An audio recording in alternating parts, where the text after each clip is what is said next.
Okay, so thinking about the Enlightenment, who were some of these Enlightenment thinkers? What kinds of things are we dealing with? One good example would be René Descartes, French thinker who actually had to leave France or went into exile, worried that in the atmosphere of persecution, that his ideas might get him into a bit of trouble. Wound up going to the Netherlands, which was an area where the rulers were Protestant, but it was one of the more diverse, religiously diverse areas. There was a fair amount of toleration for Jews, for Catholics, for Anabaptists, radical Reformed people in the Netherlands. Sort of had an atmosphere of greater tolerance than many other parts of Europe. And Descartes wound up sort of settling there as the area where he would pursue his work. Descartes was a mathematician. He was very much attuned to the developments that were going on in fields like astronomy, all the sort of geometric calculations about the nature of the universe and the stars and so forth, living about 20 years before Isaac Newton starts to flourish, but sort of in this era when a lot of the issues of astronomy and physics, with all their mathematical implications, are coming along and sort of becoming very much a hot button issue. Optics was also a sort of study of light and vision, also a field that was a bit of a burning issue at the time that Descartes was involved in.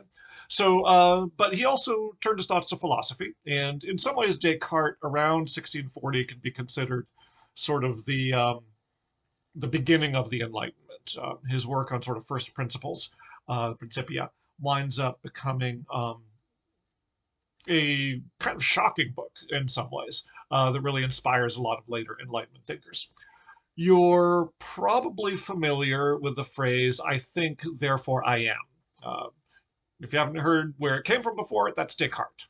Okay, I think, therefore I am. What's going on in that phrase? It comes to the conclusion of he's been reflecting on trying to figure out whether things he believes are actually true. How do you know whether anything is actually true? And he sets himself a challenge to say, what if I refuse to believe anything unless it's absolutely proven to me beyond a shadow of doubt on the basis of reason alone? Okay, and that gets him into trouble, right? Not in terms with authorities, although he anticipated it might get him into trouble with authorities, but it gets him into trouble intellectually. How can you actually be sure that anything you're thinking really is the truth, right? How can you prove that? How can you eliminate any possible uncertainty? Your physical senses are not necessarily reliable, right? People get tricked and fooled all the time, optical illusions and things, and thinking things are not there. Memory can be unreliable. Of course, there's things he's been taught in school, but if his senses or perceptions are unreliable, then everybody else is too. And how can he be sure that the things he's being taught in school really are true? Right now, maybe all of you are going to crisis, wondering about that. These things you're learning in my class, are they really true? Who knows? Well, think about that. So Descartes sort of says, okay, on the basis of reason alone, is there anything I can be sure of beyond a shadow of a doubt is absolutely true? It's kind of like the Truman Show, if you ever saw that movie, right? What if he's imagining the entire world he's ever known is one big illusion, sort of a big play that's being put on to deceive him? What if there's some demon pulling all the strings behind the scenes and tricking him to think that all these things are real when they're really not? How do you get around that? And Descartes thinks about that and he's bothered by it, and then he arrives at I think therefore I am, which is that he says, okay, if I am being completely, utterly deceived by some illusion, by some demon, by whatever, then it must at least be true that there is something called I. there's a me here, which is being deceived, right? If my thoughts are entirely false, they must exist, because if they didn't exist, they couldn't be false, right? I must have a mind that is here doing this thinking. Even if my thinking is entirely wrong, it must still be it absolutely has to be true that my mind exists and is doing this thinking, right? So that's what he means when he says, I think, right? Even if I'm being deceived, even if I'm thinking wrongly, the sheer fact that I'm thinking proves that I exist, okay? And he uses that as the foundation point, right? So what can I say about myself? Well, I can say that I have a mind, that my mind is capable of thinking, that my mind is capable of conceiving various kinds of things. If those things don't exist for some reason, my mind is capable of envisioning them. It sort of goes from there to try and elaborate out a philosophy. Whether philosophers want to follow his logic in various things or not, whatever. Maybe, maybe not. It is a philosophy that winds up being very what we call dualistic. And there's a lot of talk about the legacy in Western civilization of Cartesian dualism. Um, in a way, it picks up certain trends in Christian thought, although Christianity had generally rejected dualism as a heresy. But it also picks up on thought going back to Plato. I mean, on the one hand, Descartes is kind of trying to throw out all these past influences and just think about it from square one, from scratch. But you can hear a lot of Plato in this, and you can hear a lot of certain Christian ideas in this. In that, for Descartes, the mind, right, the reasoning mind, the thinking mind, is the essence of what a person is.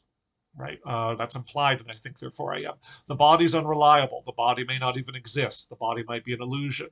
You got to go through a few more steps of logic before you arrive at the possibility that your body really exists. But who a person is fundamentally a thinking mind. And that's what defines your existence. That's what defines your humanity. Which means that for Cartesian thinkers, the body is something different. The body is something inferior, something less essential to humanity. And in the Cartesian mind frame, and bear in mind, we've got a lot of science going on in the background here. Isaac Newton's going to be on the horizon with his physics and his gravity.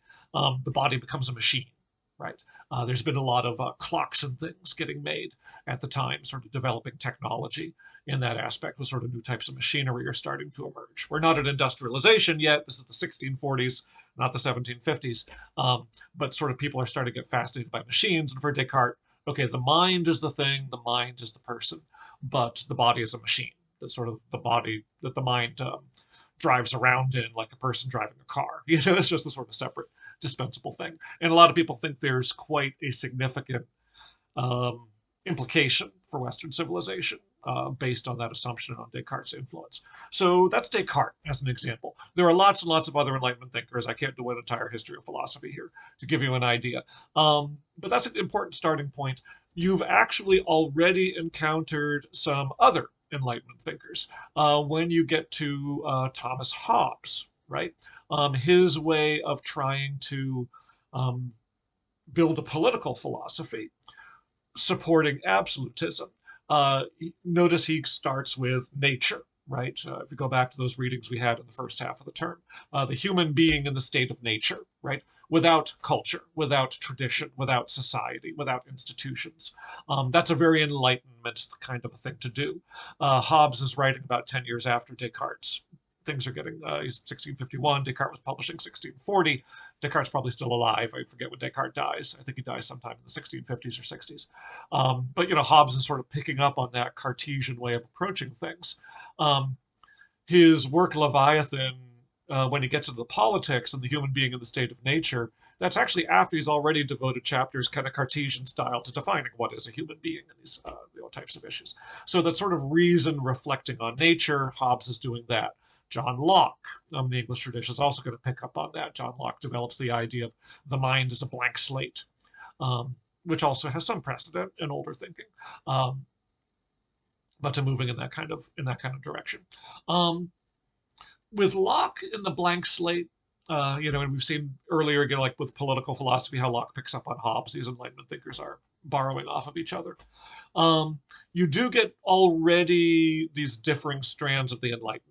I said in the earlier video, just being an Enlightenment thinker doesn't mean people necessarily agree about anything. They have this ideal that reason reflecting on nature will lead to unity, but of course they all wind up with wildly different ideas. For Descartes, the mind is the thing. But Locke has this idea that the mind is a blank slate. It has to get impressions. It has to get its ideas from somewhere. And those ideas come to it through the senses. So whereas for Descartes, the body, which includes the five senses, is sort of a less significant thing, and he's more interested in the pure reason of the mind by itself. For Locke, in the 1680s, 1690s, and people who are going to be influenced by him going in the 1700s, it's really much more about the senses, right? It's going to give rise to a school of philosophy called empiricism, which, again, very, very directly inspired by the physical sciences, the idea that you arrive at truth by using rational reflection on your sensory input, right?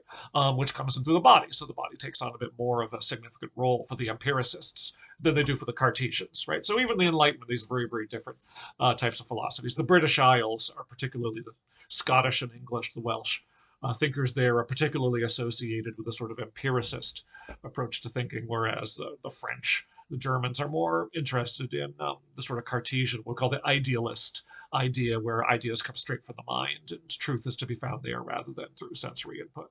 So that's sort of some example of some of our Enlightenment thinkers with these very, very different kinds of ideas. I'll pause there and then we'll move on to think a little bit about religion and about the sort of institutionalization or socialization of the Enlightenment.